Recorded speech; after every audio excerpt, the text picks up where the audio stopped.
Okay, and we're live. We are live. Um, Welcome, so everybody. so great to be here with you. I'm Lulu Freistat. I am the executive director of Smart Elections, and with me is. Benny Smith, and I'm a technical advisor for Smart Elections, and this is our Halloween edition. Welcome, everybody. Benny is our technical advisor and resident genius. So we're very lucky to have him, and we have some just incredible people here for you tonight. We are so excited. People who have been working on the problem of making sure that our elections are secure and accurate for years, I would say decades. And then also some people who are new to the mix and bringing incredible resources that are going to allow us to scale up this work in a way that we never imagined, actually. So what's happening right now is incredibly exciting as more people and more people with more resources become aware of how serious it is that we do not always have confidence that the results of the elections are accurate. Those people are bringing their insights and their energy and their resources to the table, and I'm pretty excited about it. Benny, are you? Yeah, I would like to note that this work is incredibly nonpartisan. We have past episodes, they are linked in the chat. They're on our YouTube channel, so please subscribe to the channel and go and take a look at everything. Okay, and then if you want to get in touch with us or follow us, so you can follow me on Twitter. I'm at Lulu Freistat. You can follow Benny At Benny J. Smith. And there's the link to our YouTube channel, but as we said, it is in the chat. And so the first thing that we want to do, this whole show, just to give you a bit of an overview, is about what you can do. What can you do to help protect, monitor, and verify the results of the election? It is so important that we do that. There are many places where votes are being counted by machines, which can make mistakes and which are hackable, and they're never counted again. They're never audited, and we actually really don't know whether they're accurate or not. And so a lot of people are concerned about this, people all over the country, and we've been developing techniques to try to verify election results independently, separate from the election officials, and then sometimes working with election officials as well. Some people like Lynn Bernstein is going to come on and talk about how she's been working to develop a very cooperative relationship with her election officials in North Carolina. It's very important that we support our election officials. They work really hard. They are often underpaid, under-resourced, kind of pulling everything together with just bits of string and glue. So we want to support them, but we also want them to have evidence that the elections are accurate. So that's what tonight is about. It's about evidence. And the way we're going to do that, we're going to talk about poll tapes. Poll tapes are something that the voting machines create, and we're going to give you a lot of information about them and how you can verify that the results of the poll tapes actually match the results that are reported. It's one check. It's not the only check. It doesn't check for everything, but it checks one part of the system, and we'll get into that in more detail. And we're going to talk about digital ballot images and public records requests. And then we're also going to talk at the end about signature verification of absentee ballots. So a whole show about evidence and verifying votes. Yay. So the first thing that I want to talk about is people are always saying election officials are elected officials. They're always reassuring us over and over again that the voting machines are just locked down securely. There's no way anyone can get access to them. They are just impossible to reach, and there's no way that anybody could ever mess with them. They're not connected to the internet, so they say, right, Benny? Yep. Controlled environments, chain of custody, cameras. Okay, so we're just going to show you a little bit of footage to start off with, just to indicate that that's not exactly how it always is. So very recent footage. Yes, there's lots of evidence over the years that this is not exactly true. And so the first thing, I'm just going to show you just a headline from an incident that happened fairly recently. There was a laptop and some USB sticks stolen from this Philadelphia election machine warehouse. And so what happened was that a investigative reporter in the Philadelphia area named Max Marin decided that he would go take a look and see what the security was like over there. And unfortunately, it just wasn't very good. Max Marin with WHOI News. I just walked into an election warehouse in the East Falls neighborhood in Philadelphia. The door was open. There was a theft that occurred, computer and some USB devices sometime this week. And I'm here in this warehouse where all of the voting machines are. I'm walking that door, it's been announcing the name, trying to see if anyone's here. Quite easily, it could take any number of things with this level of access.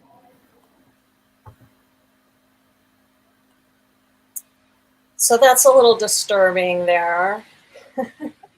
So Benny, you're a computer programmer. If you had that kind of access to voting machines, are there things that you would be able to do? Absolutely. You know, they could have picked a target if they were looking for USB drives.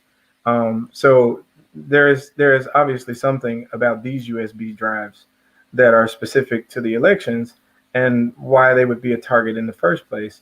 You know, one of the namesakes that vendors say now is that machines aren't connected to the internet.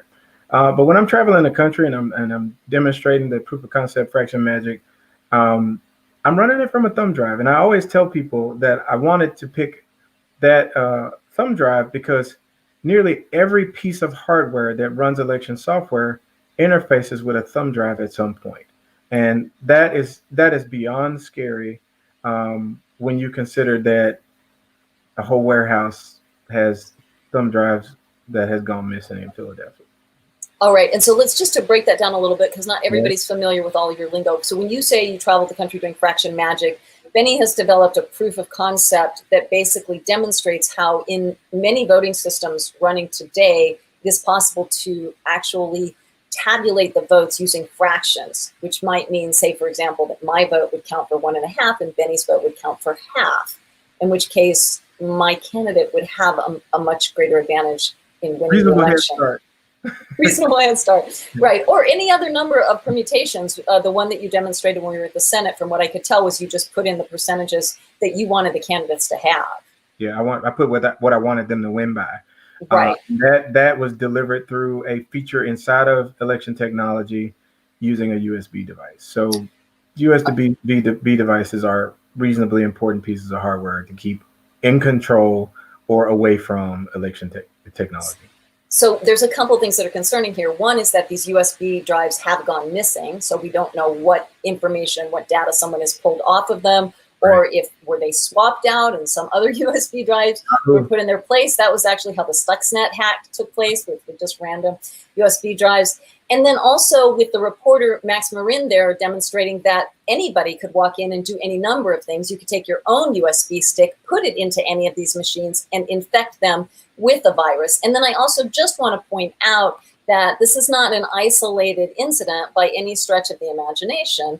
So I think that I have some photos queued up here, if we're lucky. And these are photos that Marilyn Marks took of some voting machines in Georgia that were left completely unsupervised. And she happened to be with a number of computer programmers at the time also, who she said could have very quickly and easily put software, malware onto those systems. So we're just saying these aren't isolated incidents. In general, I know that election officials want to reassure the public that the voting machines are secure, but what we're saying, the show that we're doing here tonight for you is for a reason. We are teaching you, the public, how to verify and protect election results because they are at risk.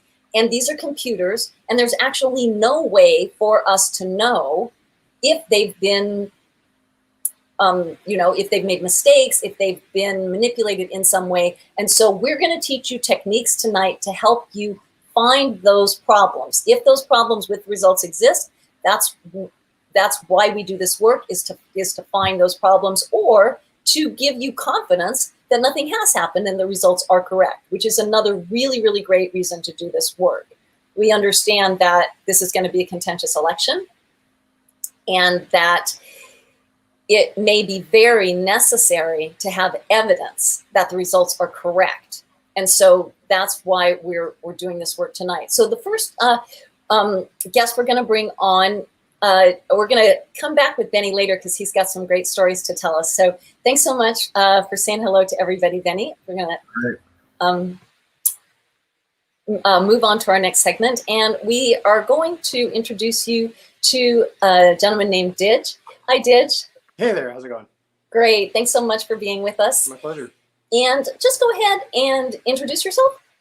So my name's Dave Master-Fry. I go by Didge, which is short for Digital Dave. I'm the CTO, Chief Technology Officer at Democracy Counts. I've been involved in software development for about 20, almost 30 years now. And I'm sorry, for how long? Almost 30 years now. Almost 3 years. 30 years. Almost 30 years? Yeah. You've been a Chief Technology Officer at Democracy No. Counts? Been involved in software development. Okay, because I'm like, Democracy Counts was not 30 years old. It's a No, relatively new organization.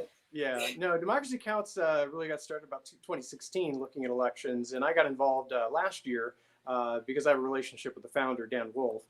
We know each other for a while, and he was telling me about some problems that they were having with collecting evidence of poll tapes and polling places and things like this. And my background in developing mobile applications and retail and specifically for users who aren't super technical, I said, hey, I think that's a problem that I can solve. And so we started working together last year in bringing about an application called Actual Vote.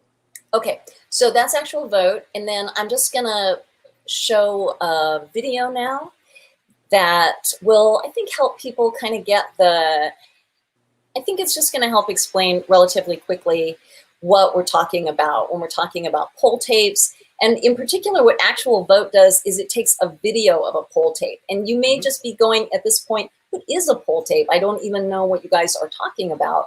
What's a poll tape? So this should give you a little bit of an idea. And here we go. Hi, we're Democracy Counts. How sure are you that the vote totals in your area are being reported correctly? Unfortunately, human error sometimes creeps into the reporting process. But even worse, history shows that hackers, bad software, or rogue insiders can secretly alter vote totals enough to make it look like a candidate won when they actually lost. At Democracy Counts, we make tools to help regular people like you fight back against threats to democracy. Like our free app, Actual Vote. Actual Vote empowers users to independently check official election results and identify potential discrepancies in the vote reporting. The key is poll tapes. A poll tape is a long strip of paper that shows the vote totals from a polling place. Polling places in most states are required to publicly post their poll tapes after the polls close. Actual Vote users video record the poll tapes at polling places on election night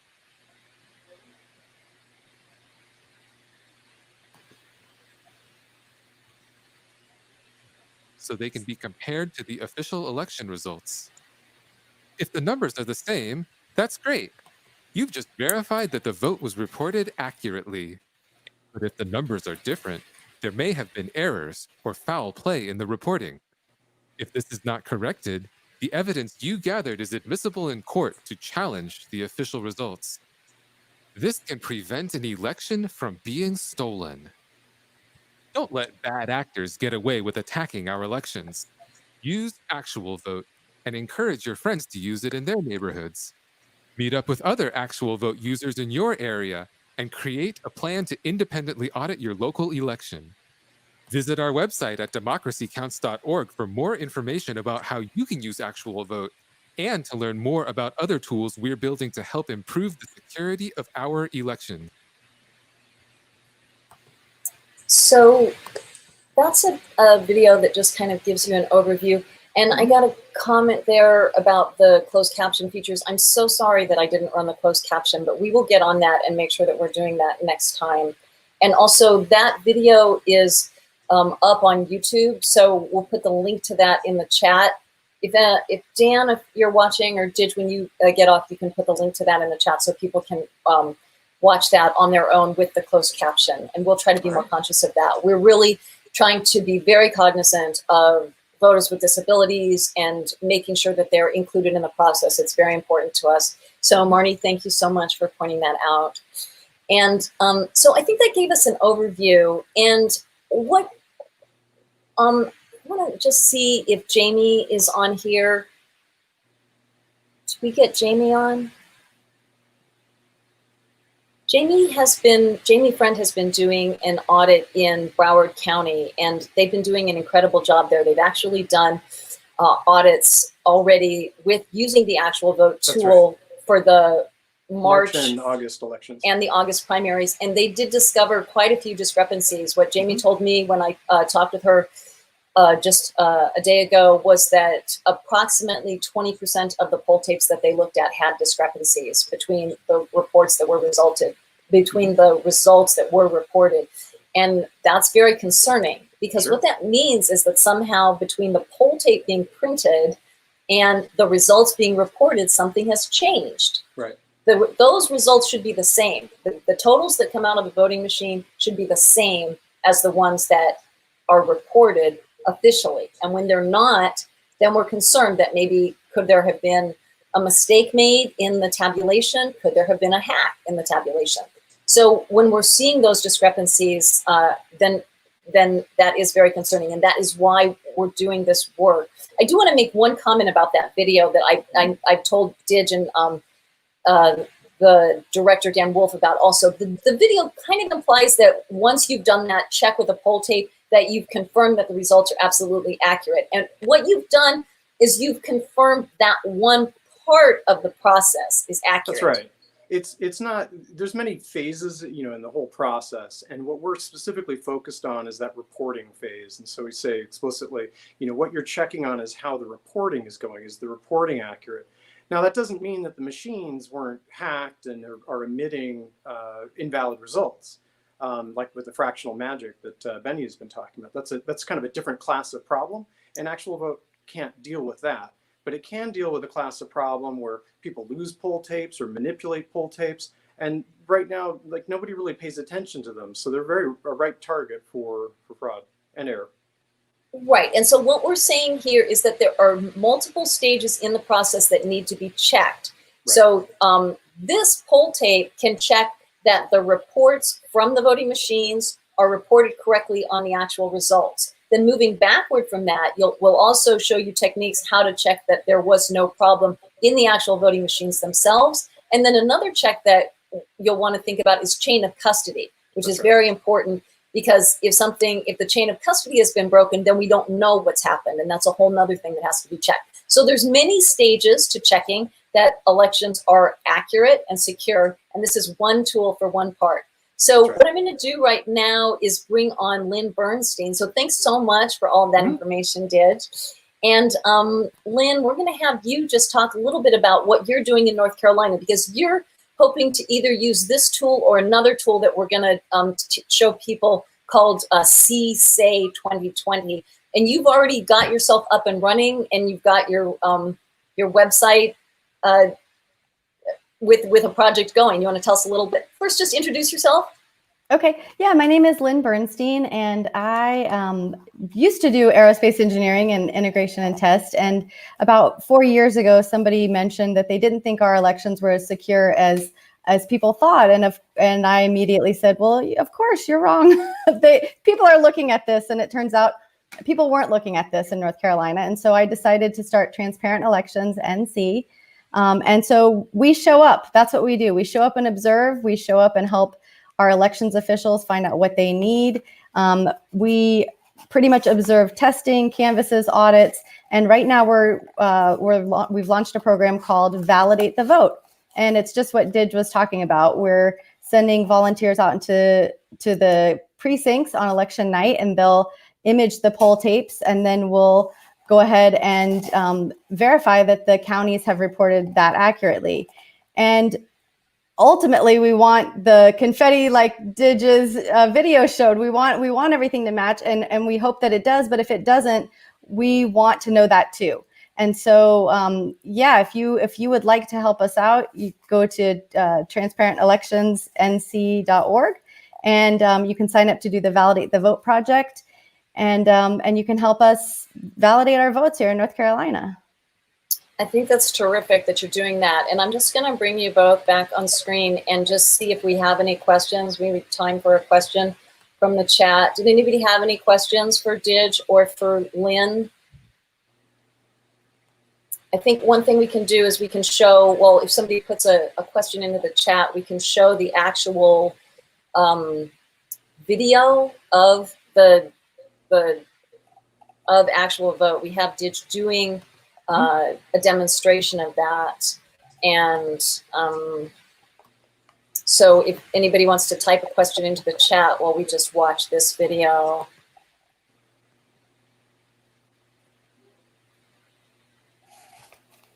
Hi, this is Dij with Democracy Counts. I'm going to show you a quick demo of Actual Vote.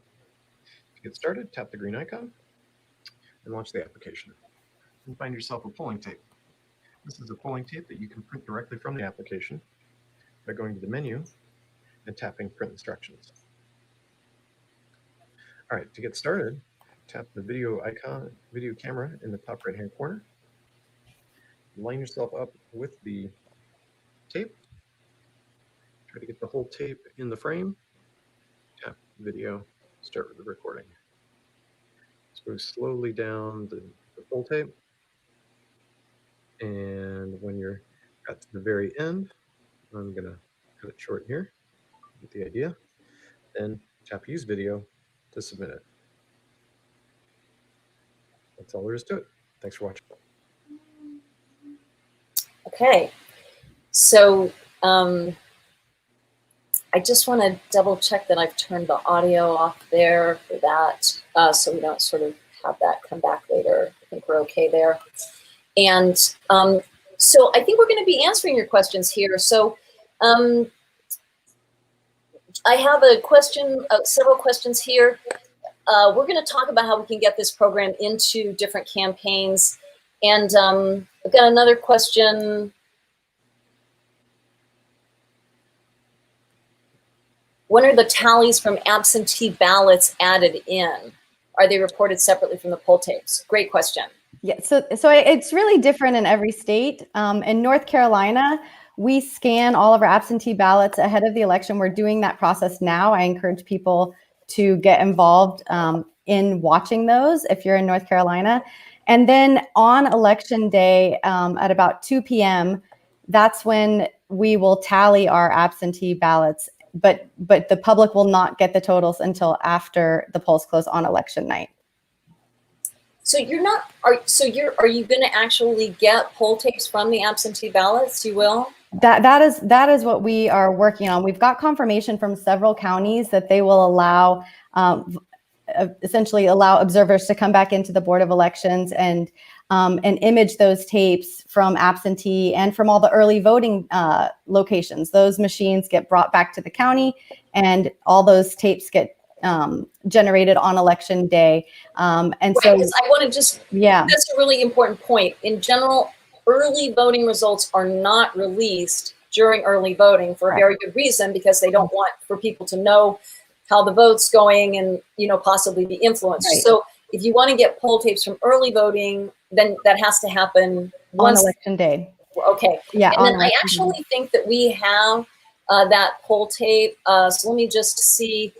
This is more what a poll tape would look like that you would request from an election official. We got this from an attorney who had requested these. Actually, Susan Pynchon shared this with us, and she's going to be on later. So this is more, you know, this is a much more official looking poll tape that has been printed out by the election officials, as opposed to, you know, being something that citizens have photographed themselves. And you might say, well, if they have those at the election office, why not just wait and get those from the election office? But the point is, do you want to just address that, Lynn, why it's so important to be there on election night? Right. So we want to make sure that what is coming out of that, out of the scanner, out of the tabulator, we're not allowed to see inside that machine. We're not allowed to see the software. So the closest we can get to checking the cash register receipts essentially are to image them immediately when they come out. There have been cases in other states where those poll tape, the numbers just don't match what they originally printed out. And so that's something that the public should know about. And that's what we hope to not find. But if we do find it, we will be fully transparent and let everybody know that. And I will say that mostly it's smooth getting the poll tapes. But if you do sign up in any state, the regulations are different state by state about getting the images for those poll tapes. And if you sign up to be a volunteer, we will arm you with the statutes. We will arm you with everything you need to talk with those elections officials and make sure that process goes smoothly. It doesn't always go smoothly. It didn't for me in the primary. I tried to get those poll tapes and on election night, and I was told that if I didn't leave the Board of Elections property that I would be arrested. And so we're doing the groundwork early on to make sure that we have a written agreement with these counties that they will allow us to come in to image those tapes. And that's really important. So we have a couple questions in here that I'm going to try to kind of roll into one. So one is just how can other states do this? Every state is different. So for example, Lynn is working in North Carolina. In New York, you cannot just go in and photograph the poll tapes. You have to get associated with a campaign or a political party, a candidate that's actually on the ballot. Those are the people who have the permission to photograph the poll tape. So you have to get involved ahead of time. And I know Julie Weiner's on this call. Can you, Julie, put into the chat the email address that people in New York can email? I know there's a group that's going to start doing this there. There's a group in Georgia called Coalition for Good Governance that's photographing poll tapes. In Florida, there's Citizens Audit Broward, and they have a Facebook page.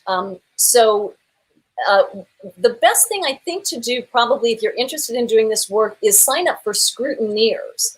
And we are going to have Scrutineers founder Emily Levy on later, just a little bit later in the show, and we'll get the Scrutineers website up.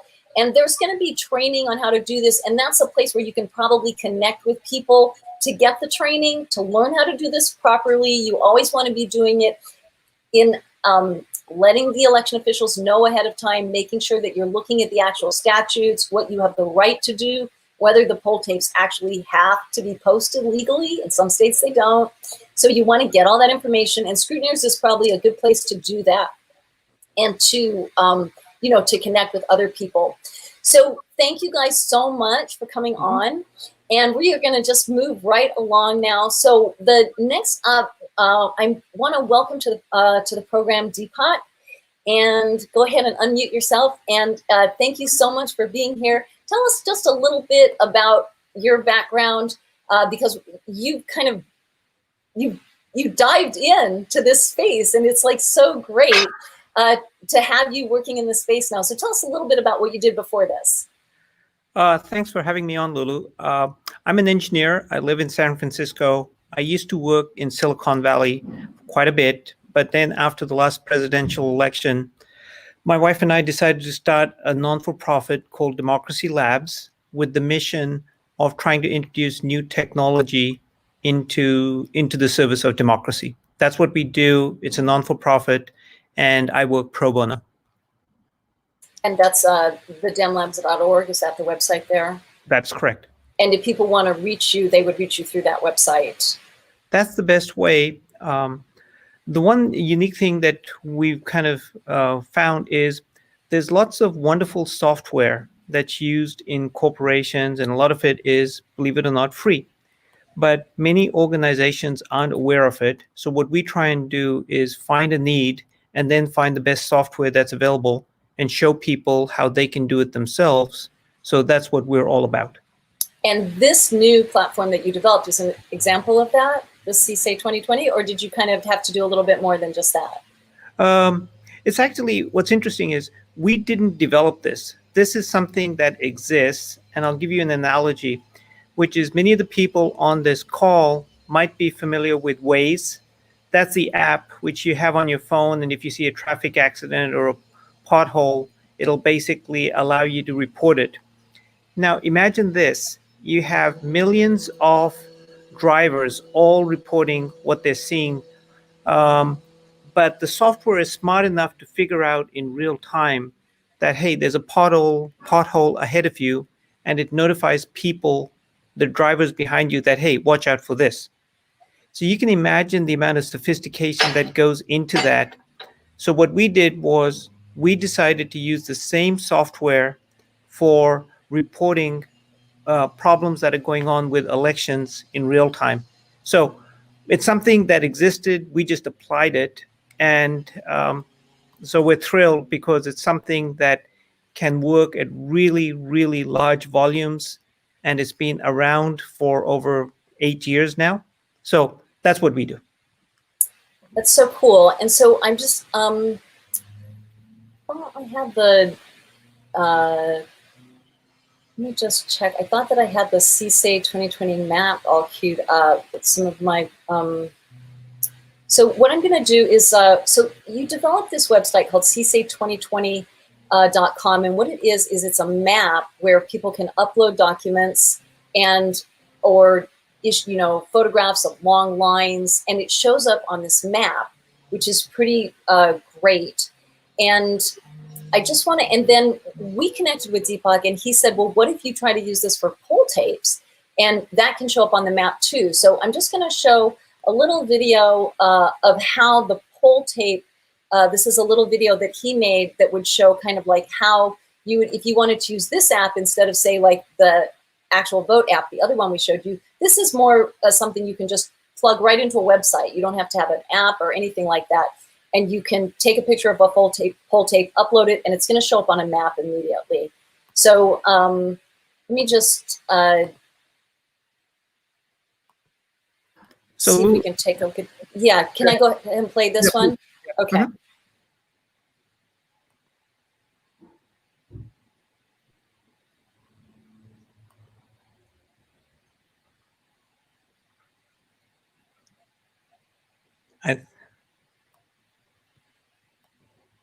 Let me just reload it. I'm not sure why it doesn't seem to want to play. Oh, maybe it's because, I see.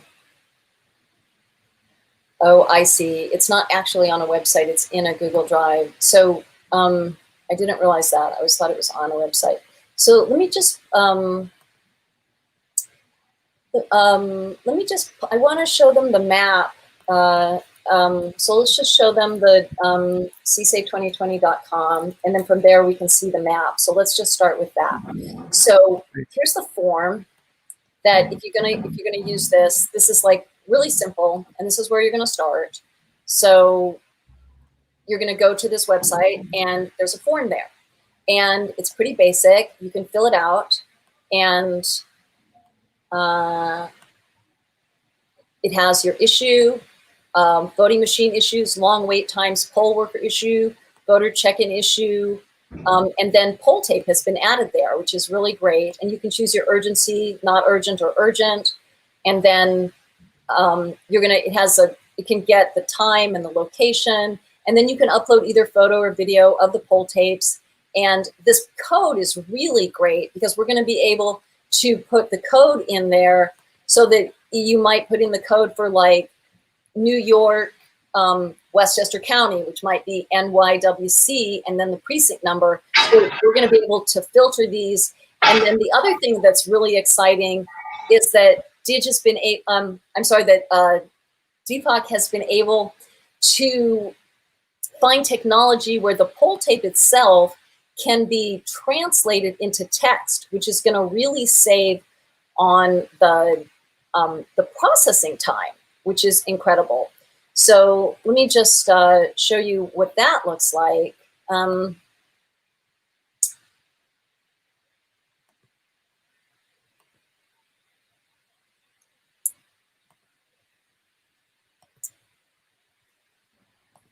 So we have these queued up. So the next photo up. So this is like a poll tape. If you uploaded a poll tape to the CSA2020.com website, And then what's amazing is that they discovered this technology that can actually translate that into a text file. So I know it's a little bit small, but can you guys see that? That's an image that with optical character recognition is now a text file, and now that can be rapidly turned into spreadsheets, and that can give us the opportunity to really get this information in a timely way, because that's one of the things that happens when an election, after an election, things move very, very rapidly. And so you need to be able to get this data quickly if you want it to be relevant before certification. And so here's a kind of like a flow chart that Deepak created. Volunteers get trained to use CSAE. They take the photos of the poll tapes. The photos are collected online. They get digitized automatically and tabulated. And then there's a map where we can see where these issues exist, and they can become resources for the press, or for attorneys, or for candidates who are interested in, in using this information to verify their results. And I just also want to show you the actual map. So that's the other thing that's really exciting, is to see that CSAE 2020 at the top. You can see where once you upload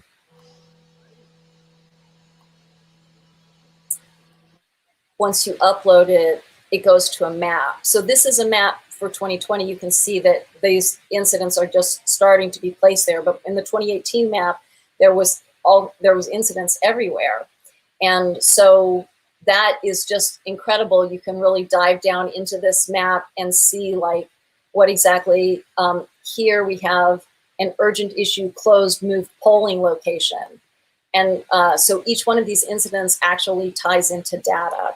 So it's just really tremendous that this is available, and we're going to be able to start using it. And I can't say thank you enough. I'll see if we have time to do any questions. Does anybody have a question for Deepak? Or Lulu, well, let me make two quick observations. One is we had used CSAE during the 2018 election, and we had several thousand issues reported. You can see that on the map. The two things which you should be aware of is to use CSAE2020.com, you do not need to download an app. You simply go to the link and the form comes up, and you can use it on the phone, tablet, whatever. The second thing is the scanning software, which Lulu mentioned, that's called Pen to Print. That's another app which is free.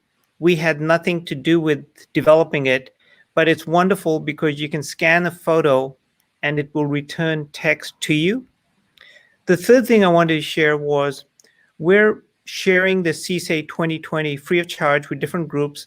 The idea is if a voter runs into a problem, any kind of issue, long lines, broken machine, so on and so forth, they can use this app to report it. And we have a large team of volunteers, close to 60 right now. What they're going to be doing is screening the entries to filter out any spam before it goes further. So in case someone records a poll tape, they simply mark it as a poll tape, they add which group they're part of, and then it gets uploaded. Now, whether it's a photo of violence at a polling booth or a poll tape, it makes no difference to the software. And then once it's in the cloud, different volunteers can scan it and tabulate it right away. Thanks, Lulu. Yeah, thank you so much. So there's so much that is really happening here with all of these collaborations. And we have a great question there from Mark. I hope Democracy Counts, Photo Finish, CSAE 2020, and Audit Engine, CrowdWatch are all coordinating. Right. That is absolutely what Smart Elections is about, is trying to bring all these groups together. That is one of our main missions, is to help people coordinate. And we're really glad that CSAE 2020 has come into this collaborative group, because they are going to help us all coordinate. CSAE 2020 can become a central location for data that people can get their data to, that can link to other data sources. And yes, the whole idea is that this is going to be centrally and publicly available. So we're super excited about it. And I think just, stay in touch. If you're not on our mailing list, make sure that you get on the Smart Elections mailing list. And we'll keep you informed. Deepak, thank you so much for joining us tonight. It's been such a pleasure working with you. Thank you. Okay. Let's see. We are going, this is a really great time for me to just talk about that, about staying in touch with Smart Elections and what you can do to do that. So, and how you can support our work. So I'm just gonna bump you through some different ways to follow us and stay in touch with us. First off, you can go to our website, which is smartelections.us, and you should definitely please sign up on our mailing list. That's how we stay in touch with you. And also make sure that you are registered for the next forum. The next forum is going to be on legal issues, which we all know could be very, very important in this election. And so make sure that at smartelections.us, you go to the link there and sign up for the next forum. The next one is going to be on October 20th.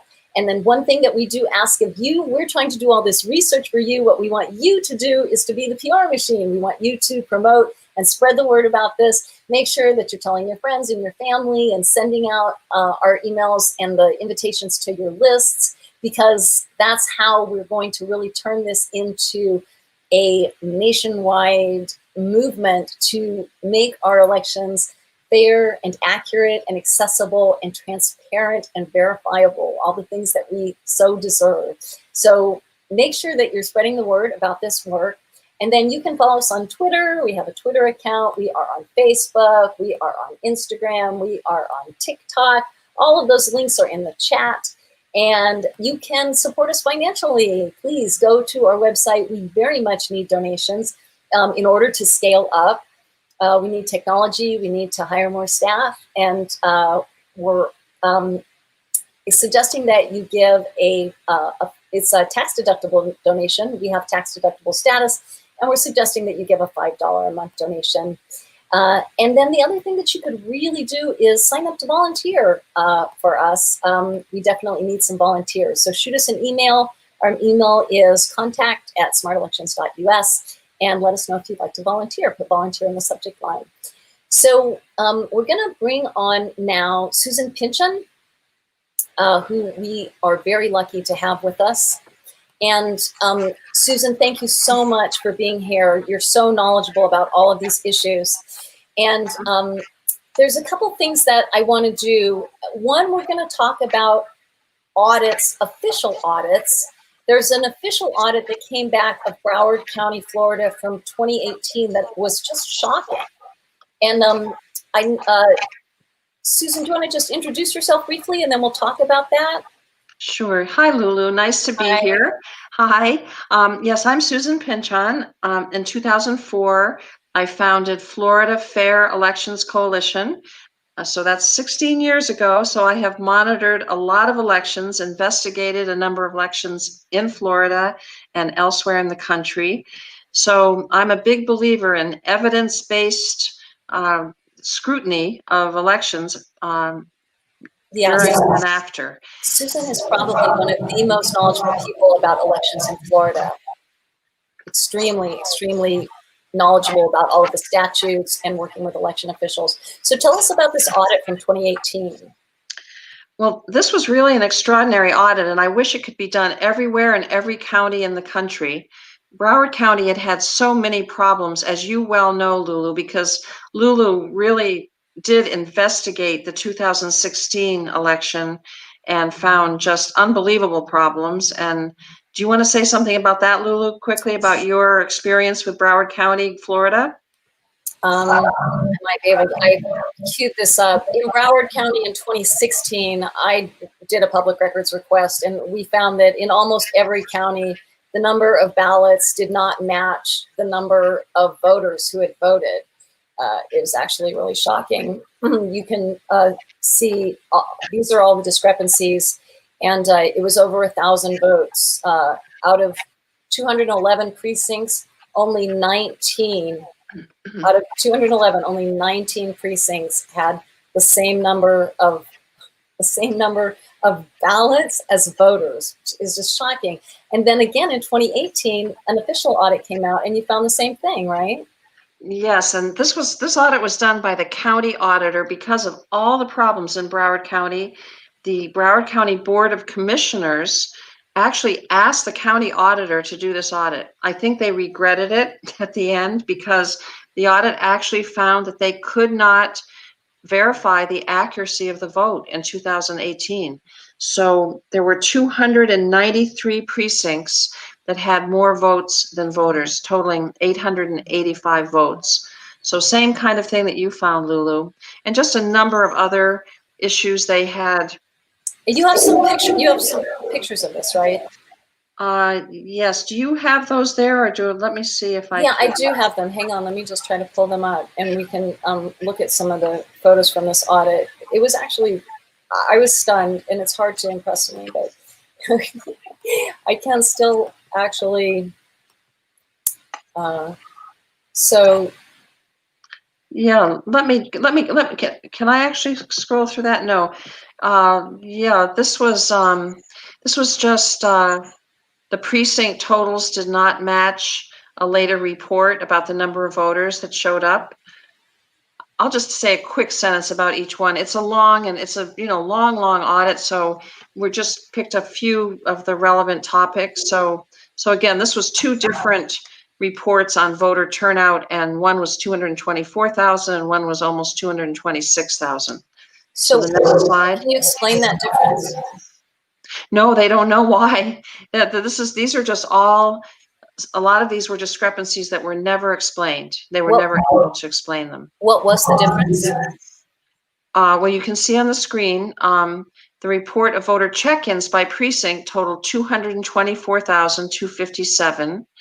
And then a later report totaled 225,854 election day voters.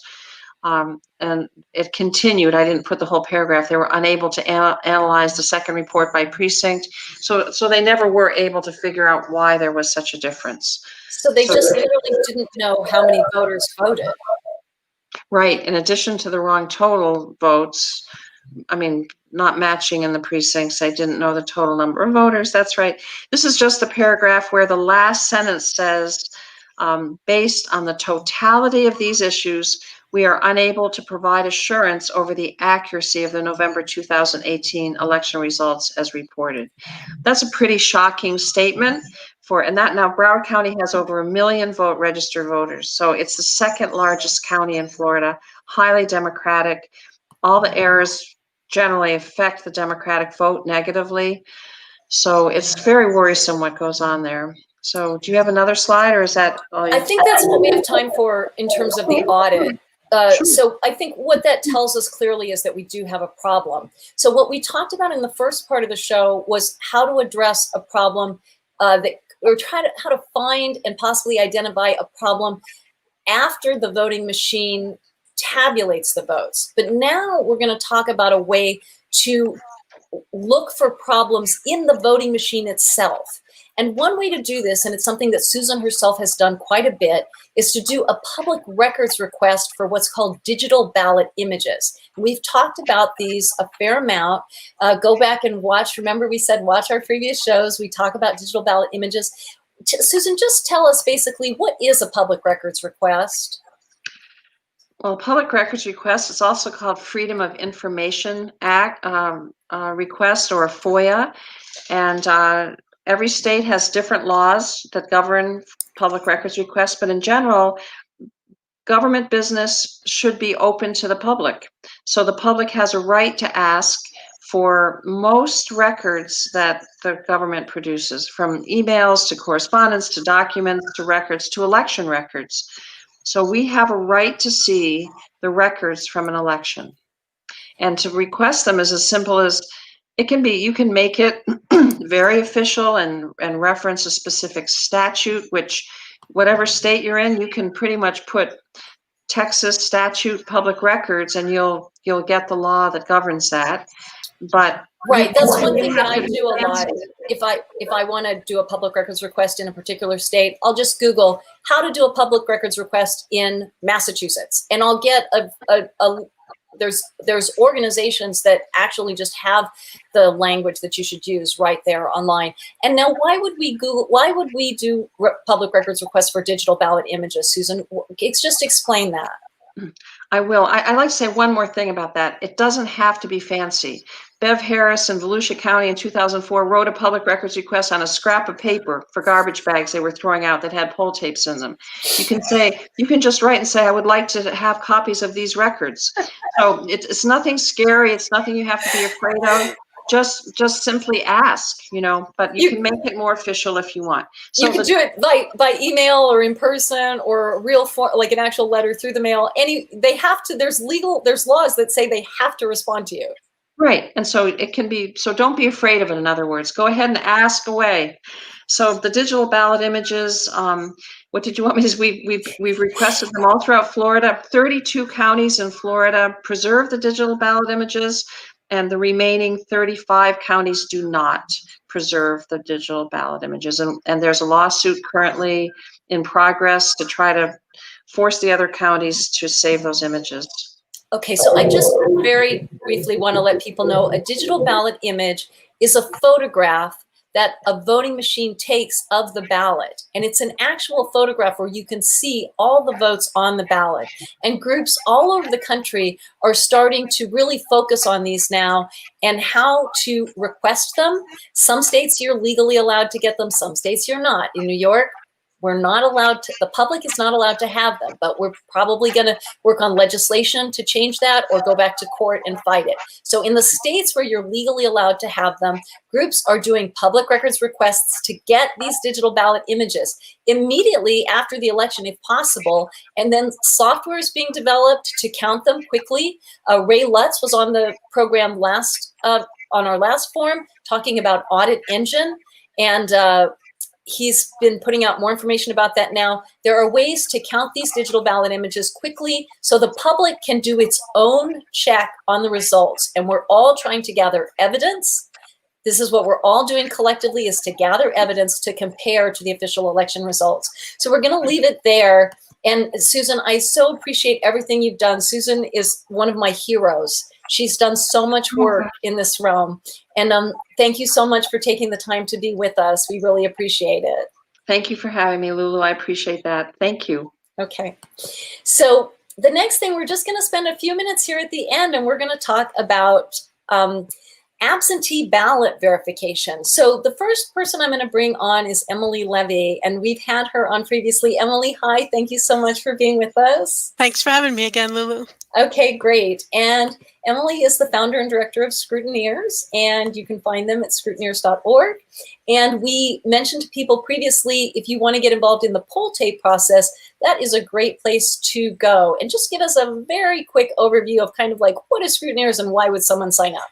Sure. So Scrutineers is designed to be a training hub, a place for people to connect with each other, and kind of a online co-working space for people who want to be involved in or are already involved in election protection. So you're doing a fantastic job of giving people an overview of all these different issues and all these different ways to be involved. And at Scrutineers, people can get more in-depth training on these methods of election protection, and find other people who are working in their area or working on the same tactic of protecting the elections to connect, share resources with, learn from, work with. Yeah, and it's very useful. I've met people there already that I didn't know about who've been working in this area for years, and it's a wonderful resource and a place to connect. Yeah, it's an online community, so it's an interactive website. And then you had some training recently, and there's going to be another training session. And we put this, actually, the upcoming training session was in our email. So if you're on our newsletter, you already have the information about this, how to sign up. And this is about how to learn how to do signature verification for absentee ballots, which is another way to check the results of the election. And just give us a quick idea of what that training is like. So we have hired a national expert in signature authentication to train us to learn, to train us to be able to know whether two signatures that you're looking at that have the same, that are the same name, actually have been signed by the same person or not. Every time an absentee or vote by mail ballot comes in most states, and also when provisional ballots come into the election office, they're inside envelopes that the voter has supposedly signed on the outside, and the signature is compared with the signature on file. Not every state does that, but almost all of the states do. And that process has the potential of being done in a biased way. So we're encouraging people who want to make sure that as many votes as possible count, and that votes are counted fairly, either get temporary jobs at their election offices doing the signature verification process, or go in as a monitor where that's available to watch the signature verification or signature authentication process to make sure that it's being done fairly, because it is a subjective process. So there's the possibility of bias is there. And so Sheila Lowe, who's the expert we hired, is doing a 2-hour training in Scrutineers. It's available to any member of Scrutineers, and anyone can become a member of Scrutineers. So we had the first hour of training last week. The video of that is available inside our site, and the second hour is this Saturday. And I don't know when I have learned so much in 1 hour as I learned last week. It was absolutely fascinating. You were there, Lulu. I don't know.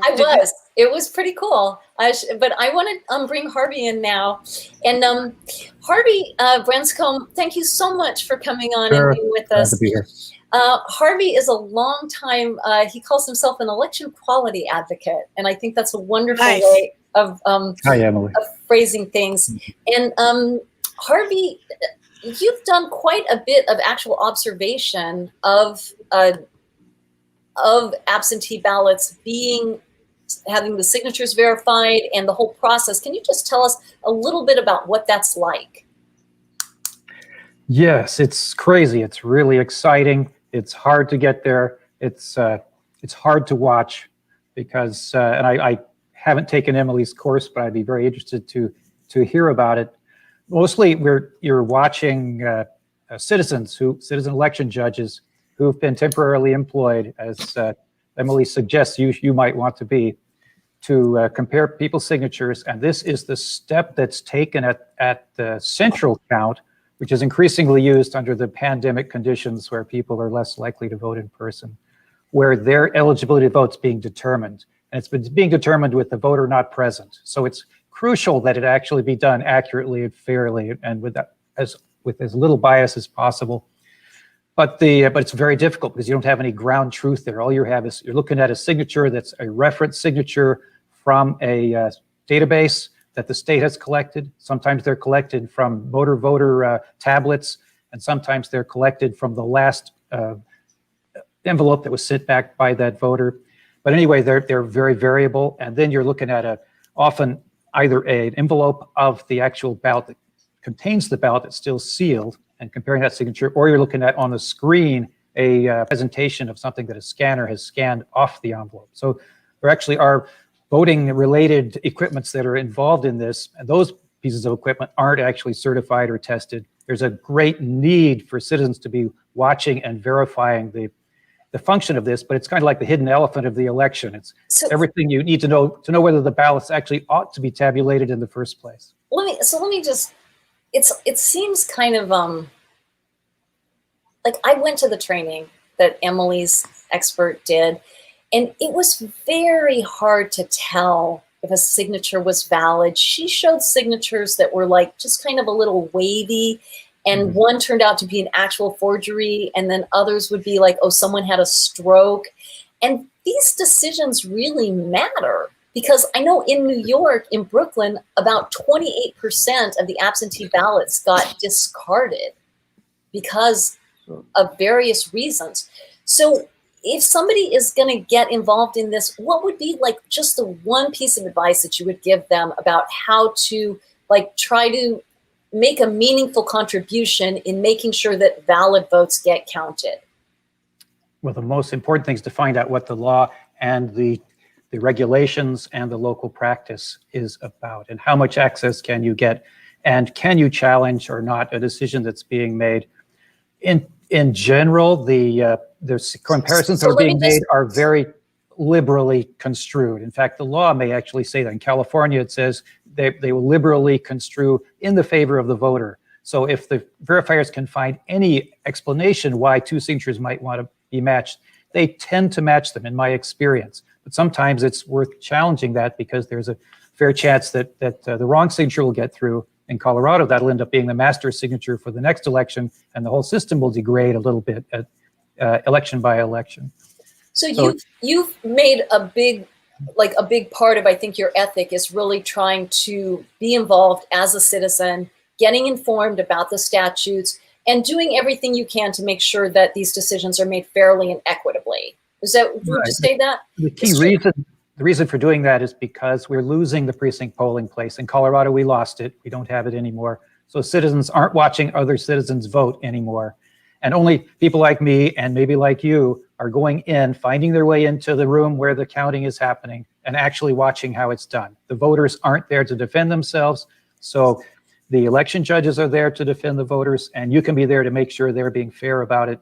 But it's completely shifted from the precinct polling place where the citizen oversight was naturally built in. And now we don't have it at central count. That's the key point. And I'm going to put up your email again, just so if people want to get in touch with you. Harvey's really a great resource. I found him to be extremely knowledgeable about absentee ballots in particular. Is it okay for people to reach out to you if they have questions? Oh, please, absolutely. And you can just look at my website, which is the latter part of my, you'll find a lot of information there. We're working on forms for watchers to use to report problems or to record the problems they find or the good things that they see when they're watching in elections.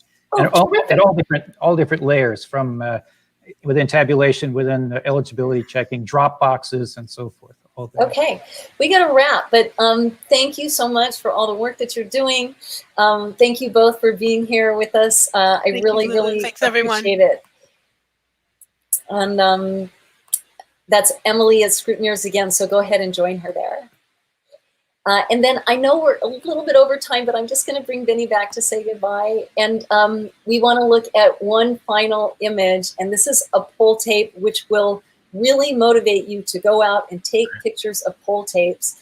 Benny, you want to just talk a little bit about this poll tape that I'm going to show? Yeah, this is prima facie evidence, right? This is what I did when I got involved with election security, election integrity. I was trying to authenticate the process.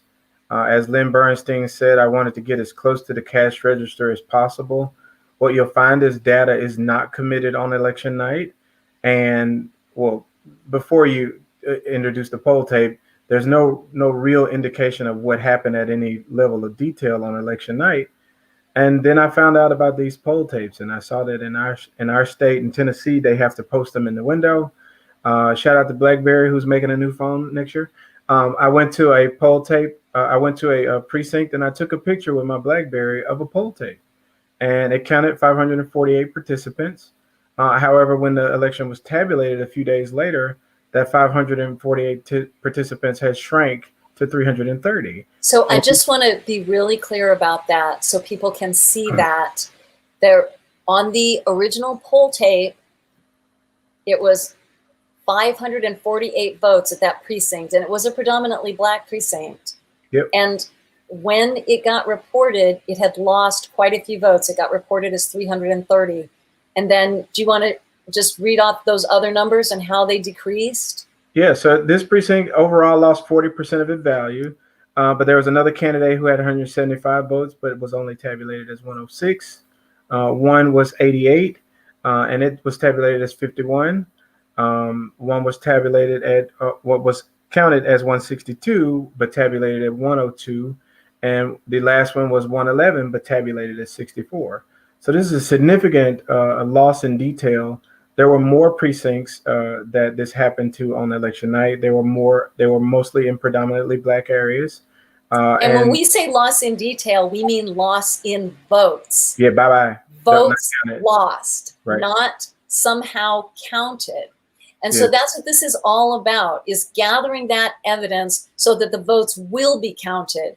This is about actually making sure the election is accurate and people's votes get counted. And I know there's a lot of kind of like, people are stressed out about, you know, Republicans challenging the election and saying it's, you know, a fraud and saying there's vote fraud. This is not about that. This is about gathering evidence so that people's votes can actually count. Right. If I could say, it's really just documenting the record. Nothing is committed on election night. Democracy Counts, they're doing a yeoman's job. They're capturing video of the tapes. Deepak is a godsend. He's giving us a place to aggregate all of this information and literally just document the record. It is so important that we police our republic. It's a nonpartisan issue. If we can document the record, capture what's actually happening as near close to real time as there can be, we may find out some of these problems that I found in 2015 in Memphis, Tennessee. I hope that what we find is that all of the votes are counted accurately and everyone's votes get counted. But if there are any problems, we're going to, you know, try to locate them and repair them. And we also will be gathering this evidence so that if we need to defend the results, we'll have evidence to do so. So we hope that you're all going to get involved. And thank you so much for being with us here tonight. You want to say good night? Good night, everybody. Okay. Thanks again.